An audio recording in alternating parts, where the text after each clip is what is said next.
এখন আমরা আমাদের দেশে তো অনেক ধরনের মানুষ রয়েছে, ভিন্ন ধর্মাবলম্বী মানুষ আছে, তারা যে পশুগুলো জবাই করে কান্নামা জবাই করে বলে। মুসলিম ছাড়া যারা মুসলিম নয়, যারা মুশরিক, যারা মূর্তি পূজা করে, যারা বুত পূজা করে, যারা হিন্দু খ্রিস্টান, তারা কান্নামা পশু জবাই করে। আল্লাহর নামে জবাই করে বলেন? তারা তো আল্লাহর নামে জবাই করে না। এজন্য আল্লাহ রাব্বুল ইজ্জত বলেন যে তোমাদের মধ্যে একজন পশু জবাই করতে হলে কার নামে জবাই করতে হবে বলেন? আল্লাহর নামে। আল্লাহর নামে যদি জবাই করা না হয় তাহলে এই পশু কখনো হালাল হবে না। মূর্তির নামে, প্রতিমার নামে, কোন বাজারের নামে, কোন বাবার নামে যদি করা হয়, এই পশুকে জবাই করা হয়, এই পশু খাওয়া কখনো হালাল হবে না।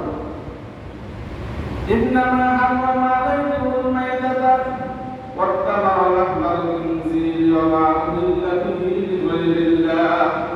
আল্লাহ রাব্বুল ইজ্জত বলেন তিনি রক্তকে হারাম করেছেন, শুকরের গোশতকে আল্লাহ রাব্বুল ইজ্জত হারাম করেছেন, ওয়া মা উহিল্লা বিহি লিগাইরিল্লাহ। এবং আল্লাহ ছাড়া যে পশু অন্যের নামে জবাই করা হয় এটাও খাওয়াকে হারাম করে দিয়েছেন। তাহলে পশু যদি আল্লাহ ছাড়া যদি অন্য কারো নামে যদি জবাই করা হয় তাহলে এটা কি হলো? হালাল হবে না। আল্লাহ রাব্বুল ইজ্জত বলতেছেন যে আল্লাহর নামে জবাই করতে হবে, তারপরে পশু হালাল হবে। এখন তারা আল্লাহ রাব্বুল ইজ্জতকে আবার প্রশ্ন করে বলছে। এখন তাদের প্রশ্ন হলো যেটা আল্লাহ রাব্বুল ইজ্জত নিজে মেরে ফেলেন, অর্থাৎ যেটা নিজে মারা গেল সেটা খাওয়া যায় না, আর যেটা মানুষ হত্যা করে জবাই করে সেটা খাওয়া যায়, এটা আবার কোন ধরনের কথা হলো? এটা হলো তাদের প্রশ্ন যে আল্লাহ রাব্বুল ইজ্জত একটা বিধান দান করেছেন, এর ফলটা তারা একটা প্রশ্ন শুরু দিয়েছে। তা আল্লাহ রাব্বুল ইজ্জত যে কাজ করতে বলেছেন আসলে তো সেই কাজ করাটা হলো সবচেয়ে বিরক্ত। এখানে কোনো প্রশ্ন না করা, আর কোনো কথা না বলা, অর্থাৎ আল্লাহ যেটা বলেছেন সেটাই খায়। এখন আল্লাহ রাব্বুল ইজ্জত কেন জবাই করতে বলেছেন? এই যে পশুগুলোর শরীরের মধ্যে যে রক্তগুলো থাকে, এই রক্তকে হালাল নাকি হারাম বলেন? মানুষের শরীরের রক্ত পাক নাকি না পাক? রক্ত যখন আপনার শরীরে বের হবে ওজন থাকবে নাকি ওজন বাড়বে? ওজন বাড়বে।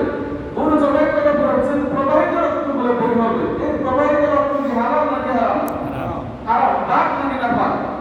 না পাক। একটা পশু যখন মারা যায় তখন মারা যাওয়ার পরে এই পশুর রক্তটা তার শরীরের অঙ্গে অঙ্গে মিশ্রিত হয়ে যায়, অর্থাৎ এই রক্তগুলো পানি হয়ে এই পশুর গোশতের সাথে মিশ্রিত হয়ে যায়। এই জন্য মৃত পানি খাওয়া কিনা জায়েজ নাই।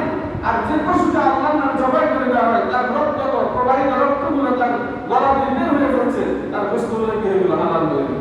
সুবহানাল্লাহ। তা আল্লাহ রাব্বুল ইজ্জতের হিকমত আছে কি না বলেন? আছে। এজন্য আল্লাহ রাব্বুল ইজ্জত বলেছেন এই কোরবানির বিধান এজন্য দান করেছেন যাতে করে মানুষ এই চতুষ্প চন্দ্রের উপরে আল্লাহ রাব্বুল ইজ্জতের নাম উচ্চারণ করতে পারে। ফালাহু আসলিমু আবাশশিরিল মুখবিতিন। আল্লাহ রাব্বুল ইজ্জত বলেন তোমরা আল্লাহর কাছে নিজেদেরকে সুপর্দ করে দাও, আল্লাহ রাব্বুল ইজ্জতের বিধানের সাথে তোমরা নত হয়ে যাও। আল্লাহ রাব্বুল ইজ্জত যে বিধান দান করেছেন এটাই সঠিক, এর বিরুদ্ধে এর বাইরে আর কোনো কথা নাই। তাই সেটা আমার বুঝে আসুক এবং চাই সেটা আমার বুঝে না আসুক, যেটাই রাব্বুল ইজ্জত বলেছেন সেটাই সত্য। আবাশশিরিল মুখবিতিন। আল্লাহ রাব্বুল ইজ্জত বলেন আয়াতের শেষে যারা বিনয়ী, যারা বিনম্র, তাদেরকে তোমরা জান্নাতের সুসংবাদ দিয়ে দাও। সুবহানাল্লাহ। আয়াত শুনতে বললেন যে আমি প্রত্যেক উম্মতের জন্য কোরবানির বিধান দিয়েছি, যাতে করে মানুষ এই জন্য দিয়েছেন যাতে করে মানুষ চতুষ্প চন্দ্রের উপরে আল্লাহর নাম নিতে পারে। এরপর আল্লাহ রাব্বুল ইজ্জত বলেন যে রবটা একমাত্র একজন, অর্থাৎ আল্লাহ একজন, অর্থাৎ জবাই করতে হবে কয়জনের নামে? একজনের আল্লাহর নামে জবাই করতে হবে। অন্য যদি কারো নামে জবাই করা হয় এই পর্যন্ত খাওয়া যাবে না, হালাল হবে না। এরপর আল্লাহ রাব্বুল ইজ্জত বলেন কোনো কথা ছাড়াই তোমরা আল্লাহ রাব্বুল ইজ্জতের বিধানের সামনে তোমাদের মাথা নত করে দাও। এরপর বলেছেন